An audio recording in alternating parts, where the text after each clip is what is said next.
Ladies and gentlemen, fight fans all around the world, let's talk some boxing. Before I do, I want to give all credit to my Lord and Savior Jesus Christ. Without him, I'd be nothing.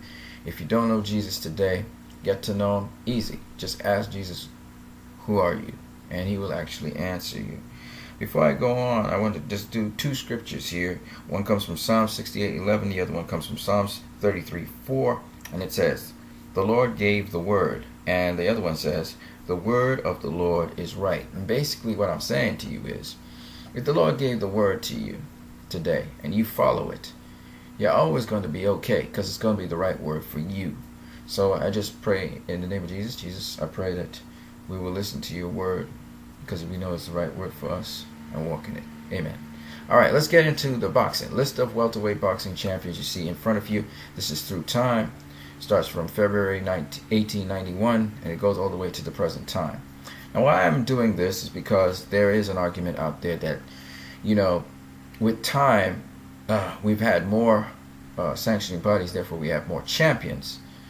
And there's an argument out there that because there's more champions available, it's easier to become a world champion now today than it was in the past. As a result of that, you can't just compare past greats and the champions that they beat, because the champions that they beat, there was only one of them, all right, and they were fewer. So as a result, you have to find a much better way to compare, because if you have an era where there's more champions, obviously you will have someone who beat more champions. But are they the men of their division? Are they the guys? Are they the real champions of the division? Are they like in the past where you had only one champion who was at the top of a division? So this is the argument. Now, let's see if there's any validity to that argument by first of all comparing in a unit of time the number of world champions in the welterweight division with the number of welterweight champions at a later time in the same unit of time. What do I mean? Let me give you an example of what I'm saying. So let's say we're looking at welterweight world champions within 40 years time span. Okay, we can look at them in the early times, and you can pick an era and go 40 years interval, and then you can look at them in the current times 40 years into it. So let me give you an example of what I mean. So what we're going to do is we're going to look at how many world champions in the welterweight division we had from 1929 to 1969. That would be 40 years. That's the interval. So let's go 1929 to 1969. And then we'll compare that with the number of world champions in each sanctioning body of the modern era within 40 years again. So we can go from, say, 1977 to 2017. Okay? And you're going to see whether the statement that there are more world champions today than yesteryear is true or false. So here we go. 1929 would have brought forth Joe Dundee, because in July of 1929 he would have become world champion. Okay? So let's count world champions from him to whoever the world champion was in 1969. Let's see who it was. 1969. So April 18th of 1969, still in the year 1969, Jose Napoles was world champion. So we're going from Mr. Dundee all the way up to Napoles. Got it? All right, so let's go. So we have 1, 2, 3, 4. This is a name that repeats itself. 5. This is a name that repeated itself. 6, 7, 8. This is a name that repeated itself. This is a name that repeated itself. 9, 10, 11, 12, 13, 14, 15, 16, 17, 18. This is a name that repeated itself. This is a name that repeated itself. 19, 20, 21, 22. This is a name that repeated itself. This is a name that repeated itself. 23. This is a name that repeated itself. 24, 25. So between the year of 1929 to 1969, we had 25 welterweight champions, right? You don't repeat the same name, it's people, right?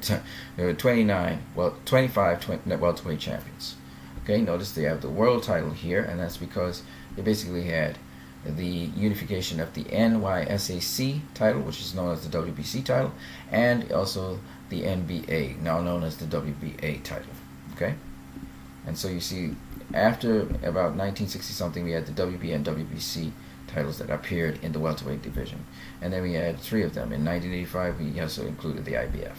Okay, as unified titles. Okay, so we're going to compare now.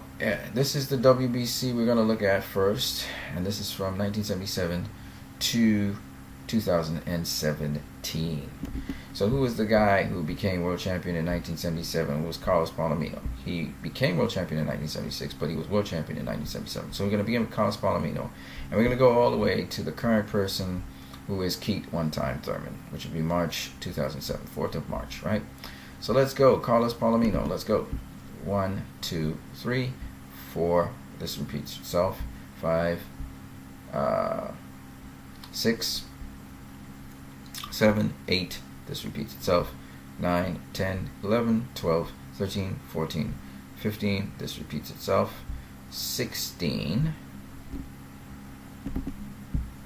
17, 18, 19, 20, 21, 22, 23, 24.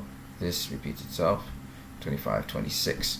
So, in the WBC alone, we have more world champions than the amount of world champions between 1929 and 1969, right? We had 25 world champions from 1929 to 1969 in the welterweight division, and the WBC world champions from the year 1977 to March of 2017, which is also 40 years, is more than that. It's 26. So, I mean, do I need to go further on with this? I mean, the WBA is just going to add to it. Of course, the only thing is you can't repeat the names that are in the WBC into the WBA. You understand what I'm saying? You won't repeat those same names. So you won't repeat Keith Thurman, for instance, if it's in the WBA. And I know he's a unified WBA champion, so you won't include him, right? Because you can have unifications and all that crazy stuff. And remember, you're counting the number of champions. You're not counting the number of times, but the number of champions. So you have to be careful what you're doing. All right, so there are 26 world champions in the WBC. Let's see the WBA.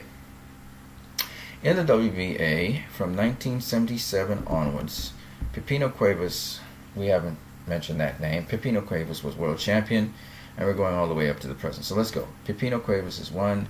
Thomas Hearns is 2. Sugar Ray Leonard was there, so that's repeating himself. Daniel Curry, Lloyd Hunnigan, they repeated themselves, if you do remember. Mark Breland wasn't there, so we're looking at number 3. Marlon Sterling was there, so he's repeating himself. Thomas Molinares wasn't there, so that's number 4. Breland repeating himself again. Aaron Davis is number 5. Mildred Taylor, that's number 6. Crisanto Espana, number 7. Ike Corte, 8, 9, 10. Mayorga was on the other list, so you can't include him.